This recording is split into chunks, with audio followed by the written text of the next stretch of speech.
coaching, executive coaching, leadership, public speaking. How can one person know so much about so much? Well, we're about to find out because my guest, E.G. Sebastian, is here. Welcome to the show, my friend. Thank you for having me. This is such a great honor.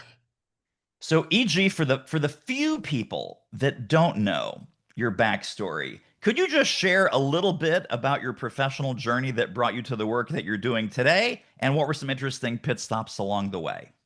Sure, sure. And yeah, by the way, I have in my workshops sometimes like this one time this lady like listening so intently, and I was so happy that she was really into my content, and she just in the middle of my sentence she just says, "I cannot stand it anymore. Where is that accent from? Where are you from?"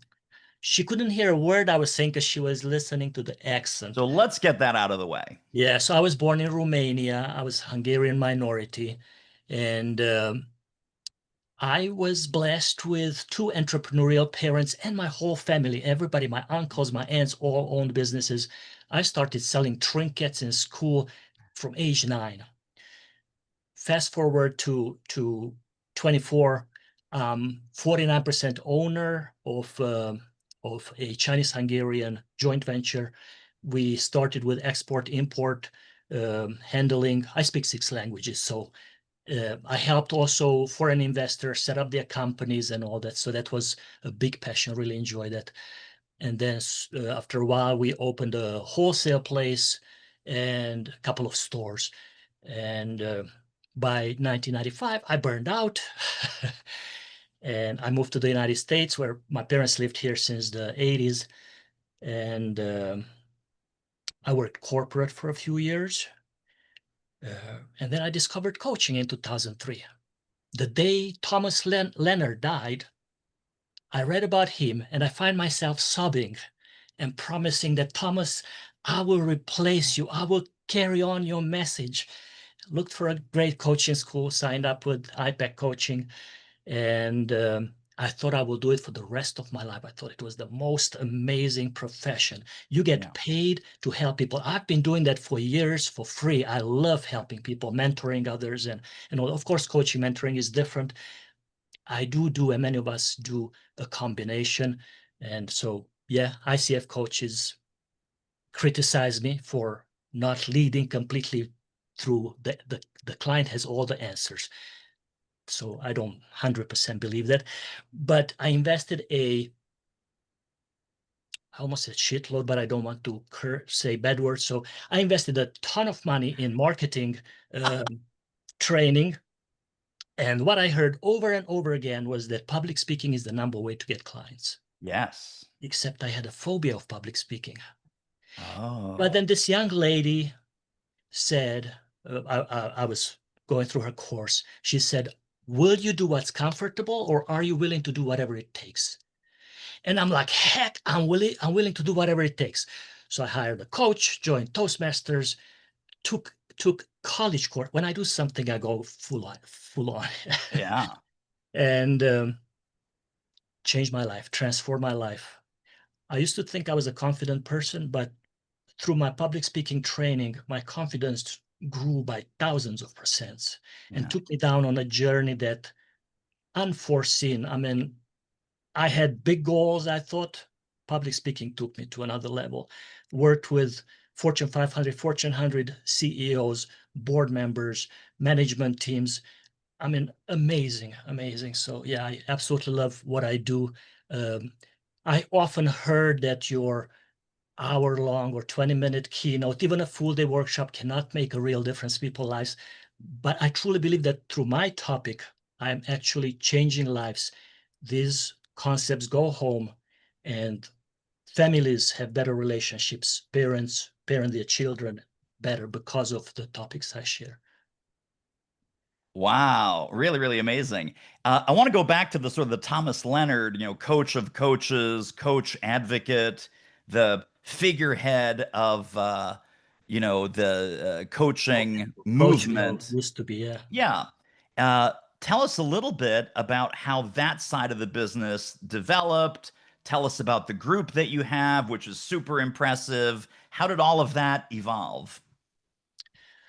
So one thing I noticed really quickly, and I don't think I fell for any of it, there were lots of scam artists trying to sell crap for like 5,000, 10,000, 15,000, whatever, even if it's $99, but it's crap, right? So Yeah. I started a group on LinkedIn back in, I don't know, 2005, 2006. I'm not sure. And the purpose was for coaches to discuss things, but also to share bad experiences, like beware of these programs. And that group is the coaches support group. Um, and I have about 15,000 people waiting in line. I have 3 admin people working on it. Most people who want to join, they want to sell to our members. We have 85,000 plus members by now, Yeah. the largest coaches support group in the world. ICF is larger, but their goal is ICF stuff. Our goal is to support coaches, help them grow their business, and discuss challenges. So we grew really fast, and we had conversations with hundreds of comments. We were top 1% most active group for years, and now to be staying, we have a badge, we get it every month, like we are one of the most active groups on LinkedIn. So Yeah. yeah, very, very proud of it. And actually, I got most of my, like 95% of my clients through that group, coaching clients, Yeah. which years ago I thought that, hey, I have 20 coaching clients, each paying 1,000 or 1,500. Wow, I'm set. But guess what? By the time you get to 10, 15 clients, your butt starts hurting, your head starts spinning. I ask a client, so I hope your mother is doing better. How is she? He's like, my mom died 15 years ago. I'm like, stick to the script. But yeah, I tried coaching walking. I used to live on Ladies Island by the beach down on the bottom of South Carolina, close to Hilton Head. I tried to coach from the beach, but the wind was blowing in the mic. I Yeah. tried, no, 15, even 10 clients is too much. So in the past few years, I coached 3 to 5 individual clients. That is plenty. But yeah, so the coaches group, we get to discuss all of these things, learn, teach others from our mistakes. We always have thousands of newer coaches who are eager to learn. So Yes, yes, yes, yes. And also, you have had some adventures in publishing. Tell us about the book journey. so again, anything worth doing, worth learning about. They Yes, say for anything sure. worth doing poorly first, and I agree. And I was thinking the other day, like maybe if you're a pilot or brain surgeon, maybe you should not do it poorly at first. That's right. But so yeah, in my marketing training, I public speaking number one, you need a book. Number two, took me about 3 years to write it, and I did not know back then, so I didn't focus on getting like reviews and all that. But it does really well with trainers because it has lots of graphs and pictures and Yeah. cheat sheets. So trainers love it. Sell every month a few hundred to trainers. I had groups, large groups that were doing like trying to transform the educational system. They were buying to all of their attendees this. And 2 colleges in the US, one in Canada, asked for permission to use it in their curriculum. So I'm very, very, very proud of that. But yeah, once I published the book, for me, this is a expensive business card. When I say expensive, I don't know, $4, I think, 423 or something like that. It's Right. 266 pages. Whenever I meet somebody who can hire me to speak, I put my card in it. Gift. So yeah, I give away lots of books. But yeah, my speaking business was propelled. I mean, just think about it. If you were an organization and there are 2 speakers, which one should I hire? They both look similar. Oh, one published a book on the topic, right? Right. So when you write a book, actually, it does make you more of an expert. Some scoff like, oh, these days it's self-publishing. Yeah, if you wing it and all that, yeah, you don't learn anything. I spent more than 2 years on putting this together. Actually, it was like 10,000 pages, so I had to Oh my narrow goodness. it down. But you find the gaps, what you don't know. So Yeah. yeah, you do grow in the process. So I highly recommend. Now I could write the same book probably in 30 days. Actually, I do coach people. I have a 90-day program, publish a book in 90 days, give them the whole mind map. And I don't want them to make it 200 pages, like 100, 150 pages is plenty. But Yes. yeah, it's a passion. Yeah, publishing helped many. I have a whole uh, shelf with people who I help publish their books. Yes, amazing. That's really, really great. Let's move to the speaking side of things because I know that you also do some public speaking, coaching, training, executives, entrepreneurs, TEDx speakers. Uh, Tell me, how did that evolve as part of your business model? Yesterday, I got an email. I got accepted to TEDx. Yay! Hey, congratulations. Um, so I started saying, I don't believe in the law of attraction, but I have so many stories that if I tell you those stories, and if you're a law of attraction believer, you're like, wow, that's the law of attraction in action. Yeah, So anyway, I started saying that I'm a public speaker.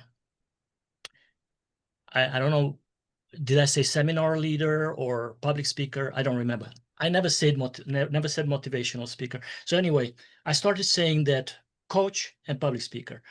I'm walking in the street and I'm just getting coached, right? I didn't give any speeches yet.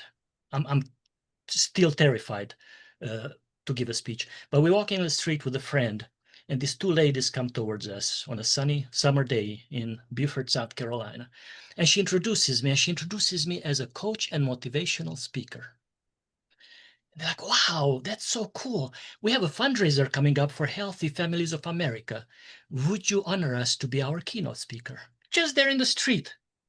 Now, my friend, she was very influential in the community, so she was very well respected. So they thought if she, introduces me like that, I must be some hot shot. Jesus, I practiced for that event in front of the mirror in underwear in all kind. I mean, I just until my nose bled. yeah. It was a 20-minute keynote, and while I was delivering it, I was like in a trance, watching myself from outside. More than 100 people eating, waiters moving around, talking, nobody listening. So I was looking at myself and I was forgetting some stuff. And you fine. I learned never to apologize because they don't know that I left out something. Of And I course. was talking to myself like, you fine. You get this out of the way, the first out of the way, and whatever, life will go on. Well, guess what? At the end, there was a line. Well, thank you so much. That was so inspiring. Some of them said, can you deliver the same to our organization? Two of them offered to pay me. The Housing Authorities of Carolina's event was coming up, conference was coming up, and they said, how much do you charge? I said, can I submit 3 proposals? She said, yeah, of course. I had 3 different ideas in my head. And she said, how much do you charge for each? I'm like, I would say a big number, but I will not say. So I did not know that there was a paid speaking uh, industry. I thought Many that people do I was, not. You're yeah, right. I thought that I was doing public speaking to get coaching clients. That was my Right. only goal. So I said, I see a big number, but I will not settle under 250. So this event was in Hilton Head, which was about 40 minutes from my house. And I said, 680. And she said, oh, okay. Right away, I knew I undersold myself. But so they asked for 2 of my topics, 2 full-day workshops. So that was amazing, 680 each. We were in a fancy hotel, took my wife with me, my 2 little kids. I was so proud of myself, my kids down in the lazy river with my wife. It was an amazing experience. And that just took off. That's where it all started. Yeah. And I presented to locally. I presented to the DEA, to the police department, to the fire department, to the Chamber of Commerce multiple times. Um, like they have these monthly events, like you have like a 2-year waiting list. They would invite me to present. I didn't have a waiting list. And then, of course, manufacturing companies, billion-dollar manufacturing companies, resorts, um, government. I had a government contract for many, many years for the Marine Yeah. Corps civilian employees. That was amazing. So yeah, I could talk about it for hours. So when I get on the stage, and when I say stage workshop, before a workshop, I have a ritual. At whatever city I am in, I go out to a Mexican restaurant, eat a good dinner, drink a beer, talk with the waiters, practicing my Spanish, go watch a movie, and sleep like a baby. And I can't wait in the morning to get in front. If it's a keynote, I'm freaking out badly. This year was my first time. I gave 2 keynotes this year. It was the first time that I was not nervous, and I gave myself the last one a 9.2. So what I'm trying to say is that it energizes me. It's the Yeah. passion of my life. I could speak every day. Yes, yes, yes, yes. I want to talk about this a little bit more because for folks listening, there are definitely some people that deliver keynotes and they would love to get in to workshops and training and seminars. There's people that are listening right now that have a thriving seminar business, workshops, 1 day, 2 day, 3 day programs. They look at keynoters, they go, "Oh, I'd love to give a 20-minute keynote or a 30-minute keynote." What do you, when your clients come to you and they're either on the workshop side wanting more keynotes or on the keynote side wanting more workshop business, how do you, what skill set is in one column versus the other, and what skill set do we need to learn when we're switching? This is why I love you, David. You have some amazing questions. I keep listening to your podcast, and your questions are so deep. And I'm like, do people give him the questions? And no, I didn't give you any questions. That's true. Thank you so much. I appreciate it. Yeah, but that's an amazing question because people think like, wow, yeah, I want to do that. But yeah, very different skill set. Also, keynote speakers usually make a 5,000 keynotes. Like I make five to $7,000 for a keynote, and most keynote speakers laugh at me because they make 10, 15,000 or more, Right. right? I would speak for 1,500 at a time. I love it. It's just money, but money, like your price actually tells the decision maker what is your worth. So the Amen. less you charge, the less perceived your value is. So I guess Yeah. my confidence still has room to grow. But for keynote speech, you need to be more eloquent. You cannot go up there and use notes. Ideally, you should not. I'm guilty. I would glance at my PowerPoint sometimes. Like my last keynote, I only glanced at it once. That's Yeah. why I gave myself a 9.2. Otherwise, I thought that was like a 9.9. Yeah. It was almost perfect. But yeah, as a keynote speaker, you need to be able to memorize that 30 minutes, hour long. And it's okay. You can have the PowerPoint. And if you have the screen in front of you, you develop to just glance at the bullet point and you know the whole concept. So you shouldn't have like Totally. giant. For workshops, that's a very different skill set. And I do mostly full day workshops, multi-day workshops. In the beginning, because I can't remember big chunks of text. I mean, I never memorized anything in school. Yeah. Um, I have ADHD. I was in trouble in school, straight F. Now, once I controlled it in college, I was straight A, all kind of awards and all Mm. that. But still, when I do workshops, I used to tell the audience that to make sure that I give you maximum value, I will follow my checklist in my 3-ring binder. After a while, I didn't say anything. I have the 3-ring binder. I have an opening spiel. Then I give them an activity. While they do the activity, I cheat. I look what's coming next. Then I do next. I give them another activity. The Marine Corps, and this is civilian employees, they had 1,000 civilian employees there. The Marine Corps used to invite people from Los Angeles, New York, from all kind of places, paying them $10,000, $15,000 per workshop. And when their budgets got cut, that's when they finally gave me a chance because nobody would come down. The budget got cut down to 2,400. That was it. Um, so that's when they gave me a chance because nobody else would take it. For me, it was a 7-minute drive. So the feedback like literally like 20 people at least out of the 30. They were training them in groups of 30s. Said, finally, a presenter who doesn't read from freaking PowerPoint for 7 hours. Yeah. So when you do workshops, the key is to have interactive activities, group activities. Like in my workshop, you will stand up, you will move around, you will form groups, you will write on flip charts, and they love it. They love it. I get invited back over and over again because number one, they love my humor, they love my short little funny stories. I do a little magic also, usually to make a point.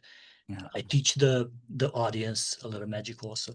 But yeah, so very different skill set. And through the workshop, they go walk away, they learn something that they can use for the rest of their lives. And then in a keynote, to mostly inform, inspire, maybe a little humor, whatever. But it's a very two different skill and not easy to cross. Like I have clients who make 10, 15,000 per speech and they try to transition to workshop and it was not easy. So I had to Yeah. coach them through that transition. Absolutely. And it's And it's funny that you harder to say, go. So sorry, it's hard to go from workshop to keynote than from keynote to workshop. A little bit harder hmm, because for one client I have in my mind, TEDx speaker, best-selling author, he really struggled because he was afraid that what if they ask him questions? What if he cannot? Yeah, that's okay. I mean, right? if they ask me a question and I don't know, I just say, that's a great one. I should know the answer to that. I'll make sure to research it and I'll email it to you. And if it's a keynote, because in keynotes too, I take questions. In a keynote, I will say, if you give me your email address, I'll email it to you. And then I say, if anybody else interested, I'll pass around the sheet and just put your email address. And I got to a point where I'm like, I need to have at least a question where I don't know the answer, so I get everybody's email. So sometimes the whole session would go, there was no question that I couldn't answer. So somebody would say, where were you born? I'm like, I don't know, but if you give me your email address, I'll email it to you. I will get back to you with my birth certificate as soon as I can. Yes, yes. That's fantastic. Well, I want to zoom out because people have been listening to us and they're like, well, wait a minute. I'm a David Newman fan or I'm an E.G. Sebastian fan, and I thought we were supposed to focus. I thought we're supposed to have a niche. I thought we're supposed to have a target market. And it sounds like EG is everywhere all the time. So let's talk about niche, target market. It sounds like you have been very opportunistic. You've worked really hard, but when the Marine Corps calls, you say yes. When the manufacturing company calls, you say yes. When the Fortune 500 company call, you say yes. When the nonprofit calls, you say yes. Tell us about niche versus no niche and target market versus no target market. So I carry a little baggage, and because of that, I'm trying to present to audiences where I make an impact on their clients. So I want people to learn how to get along better, avoid conflict, and improve relationships in general. Sure. And so hence I targeted primarily social services organizations and hospitals, the healthcare, because Hmm. hospitals work with clients, and my wife is a nurse. Many of our friends are nurses, and there's so much tension and uh, yelling, patients yelling at them or misunderstanding. So I'm like, let me help nurses, doctors, help social workers understand better the different personality styles of it. So my target market was hospitals and healthcare and social service. It said it clearly on my website. Yeah. That's what I was marketing. Well, guess what? For about 2 years, I had zero. I served zero of my target market. So I learned this early on. Market narrowly, deliver broadly. Because when you market to everybody, nobody hears your message. So even though I was marketing narrowly to these two industries, I was also spelling out how will they benefit from my workshops. Yeah. And so when anybody else saw that, they were like, hey, sending me a message, hey, can you do the same for us? So I did the resorts right there in the beginning. I did a couple of manufacturing companies. The Marine Corps came along. And so, yeah, but that's a mistake many do, that they leave it blank, open, Mm. and then nobody can see or hear your message. I mean, just think about it.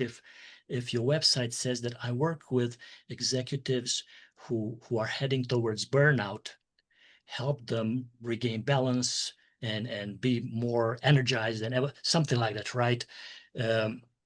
All of the executives who can relate to that, like, wow, I need that. So pain, you have to stick your finger in the, like Thomas did for Jesus, have to stick your finger in the pain. And when you do that, that's when you get noticed and hired. So the specificity is really important. Specificity is very important. Yes. Yeah, that's great. I'm wondering going back to the keynote versus workshop, one piece of advice that I got, because I'm mainly coaching, workshops, VIP days, things like that. Um, I give an occasional keynote, but it's not my primary thing. So I was doing an important keynote, and I went to one of my keynoter friends who does this all the time, all day long, Lori Guest. She's amazing. And I said, so I have this thing coming up. It's a keynote. What's your best advice? And she said to me, well, I got two things for you, because she knew me and she knew my content and everything. She says, I got to tell you, Newman, in a keynote, content is not your friend. You are not there to be teaching and preaching and 50 PowerPoints, and that's not a keynote. That's training. That's a seminar. That's a workshop. I said, okay, well, Lori, then what do I do when I'm up there for 30 minutes? She says, you only have two jobs. I have good news, she says. You only have two jobs. Make them think and make them laugh. And I was like, oh, that's great. So when you said a moment ago that people say you can't change someone's life, I'm with you that you totally can change someone's life if you shift their thinking, you shift their perspective, you give them a vision of what's possible, you paint a picture of what's really going on, right? What's right with the world, what's wrong with the world, a little bit of, shift in thinking. So make them think. And then, of course, what's the glue that makes that stick is entertaining stories, humor, laughter. Make them, so you have the mind shift, and then there's a story. And I'm sure you've had this feedback where years afterwards you go back to a client or some audience member says, hey, I'm now an executive, but I remember when I was in the audience 5 years ago and you told that story about Hungarian goulash. And I've retold that Hungarian goulash story to all my friends, and they're laughing and they're crying, and it's an amazing story. I'm not sure if you have a Hungarian goulash story or not, but make them think and make them laugh. Can we do that in a 30-minute keynote? Absolutely. Can that be life changing? Absolutely. So this leads me to, do you have a Hungarian goulash story? I have many Hungarian goulash stories. Cooked in what do you call that? You put the fire under it. It's a Oh, a big kettle, a big pot? Yeah, big cattle. Yeah, Yeah. and yeah, I used to take groups up in the mountains in Transylvania. Not this one. Right now, I live near Transylvania County in the mountains of Asheville, Oh, so I'm nice. back home. But yeah, in the other Transylvania, and yeah, we used to cook not just goulash, but made up stuff. We just throw in everything. Sure. But yeah, so if anybody's thinking about delivering keynotes, the biggest mistake new keynote presenters do, and not so new ones as well. Because there are lots of confident people who go out there confidently doing a bad, poor, painful job.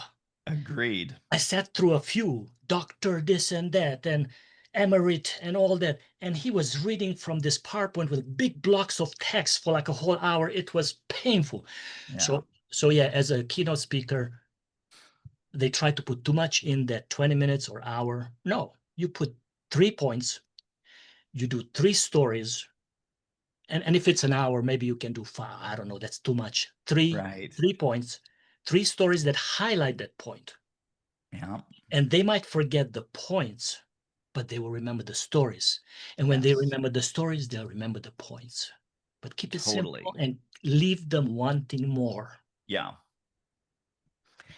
I want to just dive a little bit further, and we're just jumping around because I'm just having so much fun with you. This is really terrific. Public speaking as a lead generator. Now, you've done this a lot. I've done this a lot. Sometimes even clients will come to me and say, "You know, David, every time I'm standing up in front of a group, doesn't have to be a big group like 10, 15, 20 executives, whatever, 100 people, 80 people. Every time I speak to a group, I end up generating business." And then I'll ask them, "Well, when's the last time you spoke to a group?" "Oh, it's been a couple of years." And the mantra here is, "It worked so well, I stopped doing it."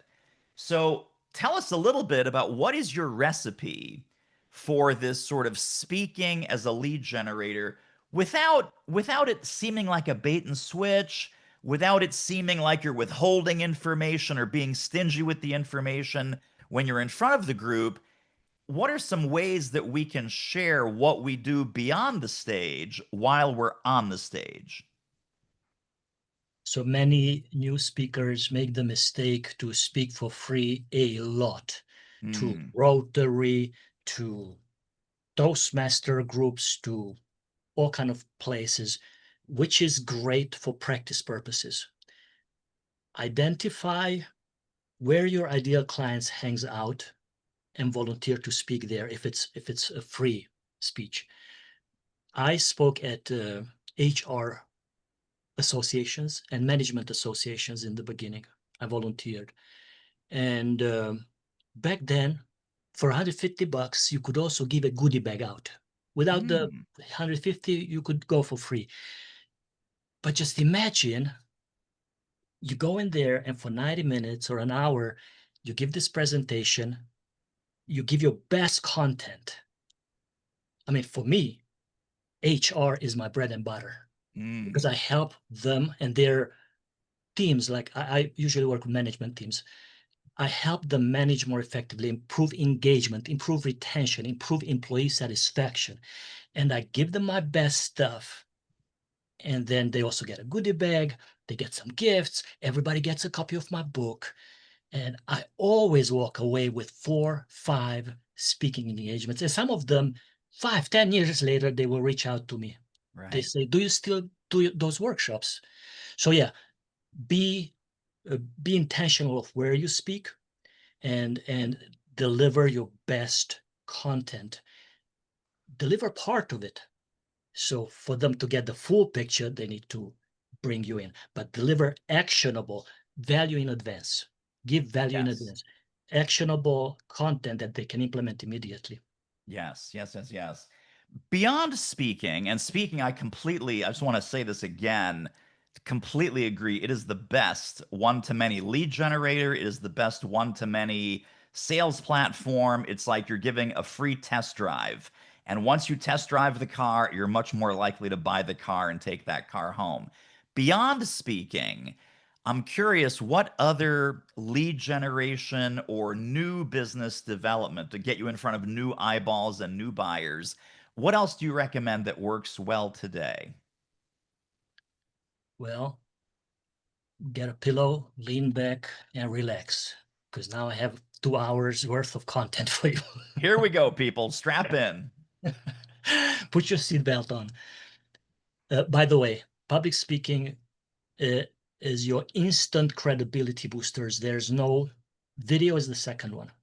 So Okay. there's another video generator, especially if you do YouTube videos and you keyword load it and the topics are highly search findable. Yeah. So that's for many people, it's like an amazing lead generator. I have one video that generated about 400,000 views.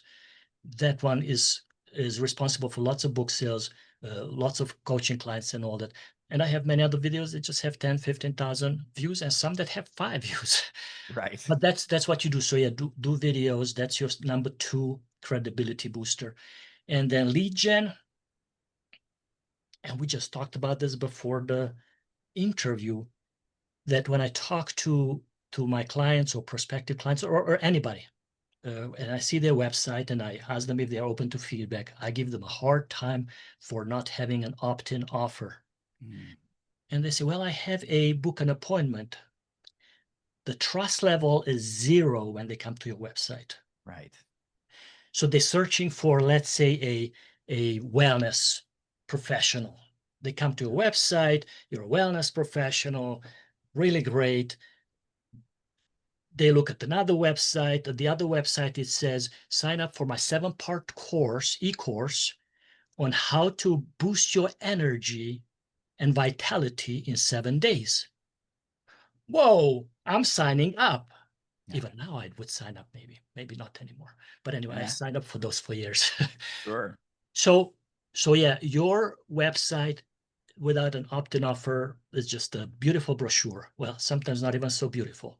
Yeah. Uh, the purpose of your website is a lead generation, and that is the bottom of the funnel, we can call it, and then post on social media daily. Send them to your landing page. On Yeah. LinkedIn, don't post the link in your post. Post the link and tell them that the link is in the first comment below. LinkedIn will keep your comment on the top, so don't worry that it's getting buried, because Right. otherwise LinkedIn will, the algorithm will not show your post to so many people. But yeah, post on Facebook, go to podcasts. Whatever you do, always send them to your website or landing page where they can opt in. Yeah. Um, lead generation, I mean, give away. I have at least 30 landing pages, all with different offers, and I Yeah. promote them to Facebook ads. I used to do Google ads for many years.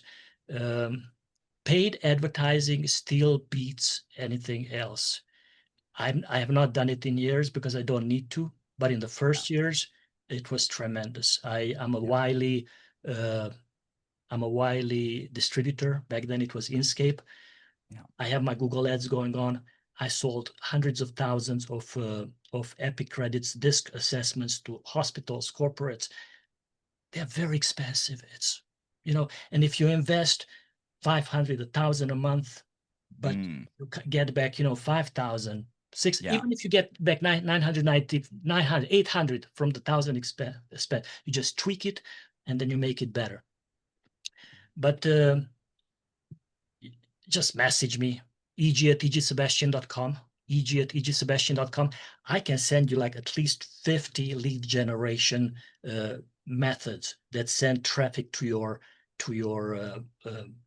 main opt-in offer. And I will give you ideas also for opt-in offers.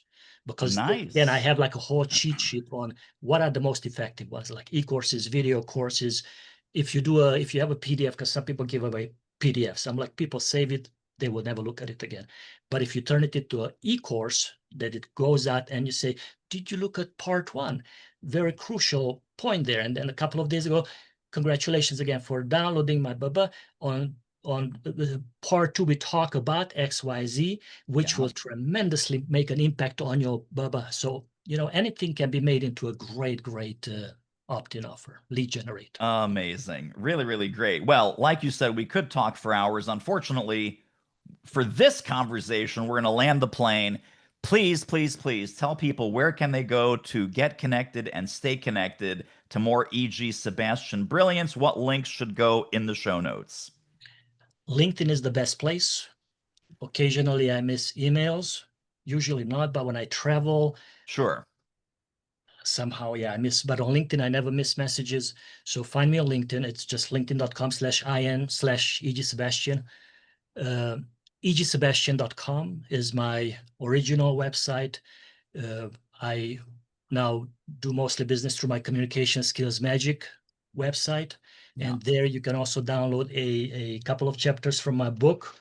And also you get a couple of my cheat sheets that show you how to recognize the different styles, what motivates them, what are their fears, how to manage them, all kind of really cool stuff. So you can download all of those at communicationskillsmagic.com. And then I Nice. also have a monthly mastermind, and we will put the link to that down there too. Right below this episode at thesellingshow.com. Totally incredible. Well, E.G. Sebastian, you are a legend. I appreciate you. We do have to have you back on the show because we just scratched the surface of your brilliance. So thank you for today. You're an amazing human being. Thank you so much for the invitation. Looking forward to seeing you again.